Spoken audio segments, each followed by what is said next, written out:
Hey folks, Lord Thunder Monkey back here again with you doing another mod review, and this time we're looking at the Duetz Fahr Series 9, I believe. As always, if you guys like this video, give me a thumbs up. If you didn't like it so much, give me a thumbs down. Either way, leave me a comment down below. Let me know what I can make better or what I can screw up a whole lot for you. If you really liked it though, subscribe, follow along, check out the rest of my Let's Plays as well as my mod reviews. And big shout out to the modders. Thank you guys very much for coming up with this equipment. It always keeps a fresh new game experience to it.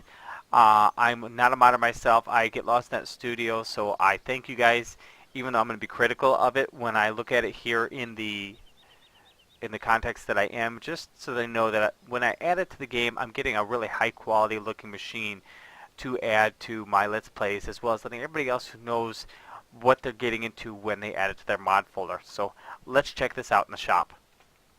It is under tractors, right where it should be. It is a Duetz Fahr S9 series.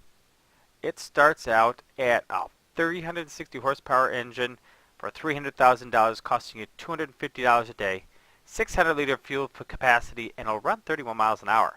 Now you can jack that bad boy up, and the nice part about it is that's a whole lot more power.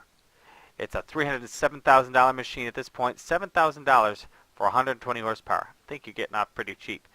310 is an increase from the 250 of $60 a day. You can change from a variety of different colors. I left it as green on both of them, but you have standard and twin all-around wheels. So maximum price of $312,400. So let's take a look at that guy really, really closely, as if it matters how close we get. And I think this is fantastic. It looks great. Smooth lines and textures and proper colors. LED lights, I believe. Big old fat tires on both these. It's got nice looking treads. Exhaust going up. Your beacons. I mean, even the cab from the outside looks good on the inside.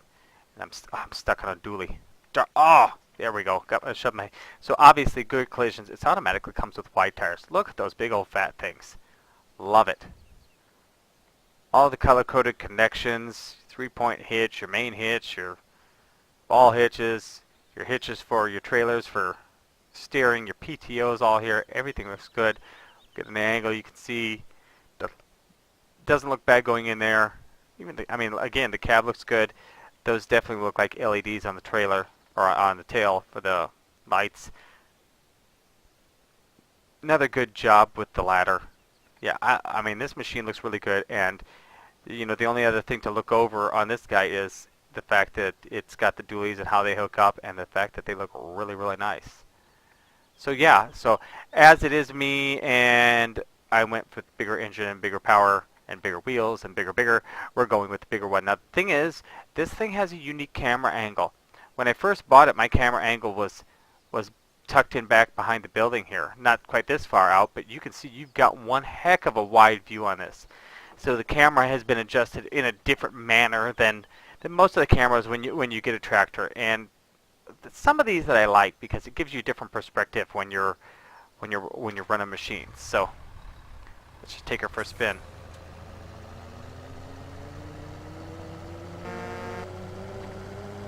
Sounds good, looks good. Like the lights on the tail. Oh my lord, are those things bright. Those are brights in our rears and our brights. Yes. You're not going to be blinded by this. I mean, this tractor looks brand spanking new, modern, state-of-the-art. Yeah, overall, really, really nice. Really, really nice. So let's go get something that's going to require... This is what, 480 horsepower, so let's push its limits. I'm pretty sure, yeah. These require 500 horsepower. Requires 220, that requires 420. So we'll get this guy, and it's supposed to run at 10 miles an hour. We'll also get this guy to go under it, and this is supposed to run at 7 miles an hour. So the big one at 10, the small one at 7. Let's just see what happens here. Now, like I said, we are pushing the limits on this thing.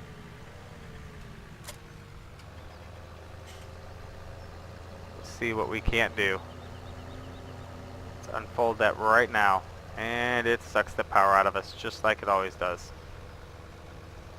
It says 31 miles an hour. That says 39. I'm going with the 39. I like 39 miles an hour better. So we're just going to hit this. Look at this field. It's just a wreck, right? So we're supposed to do 10 miles an hour. Here we go. No, I don't want the AI extension. Pardon-moi. Here we go. Drop it in the ground and take off. 4, 5, 6, 7. Like I said, we are just below the threshold. See if we do we have a digital readout in here or IC? No, we do not, but the interior looks great as well, both inside and outside. Love that visibility. The mirrors, they are glitching in and out. Don't know why that is. But not the end of the world. That one doesn't work at all. That one comes in and out. Oh no, there it is. There's working now.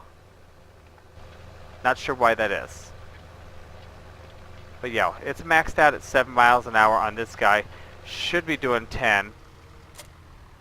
So let's take this and run back to the shop. Since we're 20 horsepower under, we are, with this thing, we're going to be, I say 420, 480, 60 horsepower or over. So we should definitely hit 7 miles an hour. It gets dirty nicely. Wish my kids would get dirty nicely. But yeah, let's go ahead and get this unfolded while we're headed out there. A lot of the times the terrain mod gets in the way, the realistic terrain, of the tractor's ability to really hit its full potential.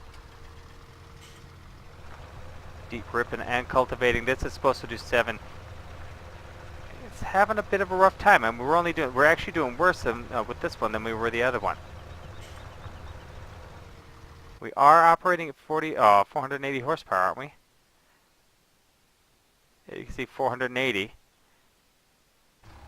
So let's try one other thing.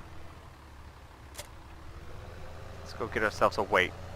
Put a big old fat weight on the front there and see how we don't do. Well, not too huge. Don't want to go over the top. Just need to put some weight on the front. I went over the top the other day and actually messed my tractor up. It ran worse. Let's go... That should be good. Let's go with the 1500. Sure, it can go gray. I don't care. Just give me a weight.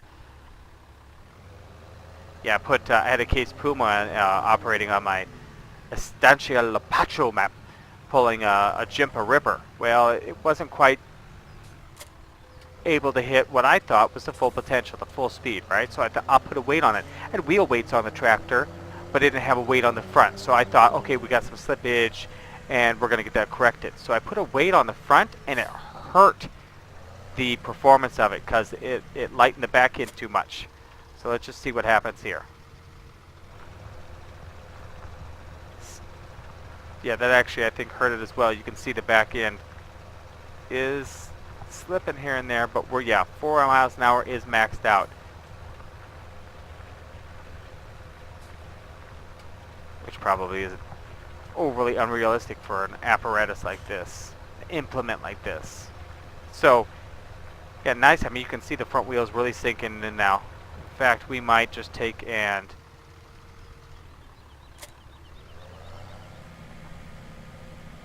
drop it in the ground again. Yeah, you can see that weight really made a difference on the front end, but it really didn't make a difference in its ability to function. So, not quite able to hit the speeds I would like to see out of this thing, but still pretty doggone nice. So, if you guys like this mod, add it to your folder. If you're a Duetz Fahr fan, definitely, because it looks just fantastic and the lights are absolutely out of this world. Don't forget to thank the modders. Share this video with your friends. Let them see what we have in store for them and what's out there and available. Thank you guys for watching. I'm Lord Thunder Monkey.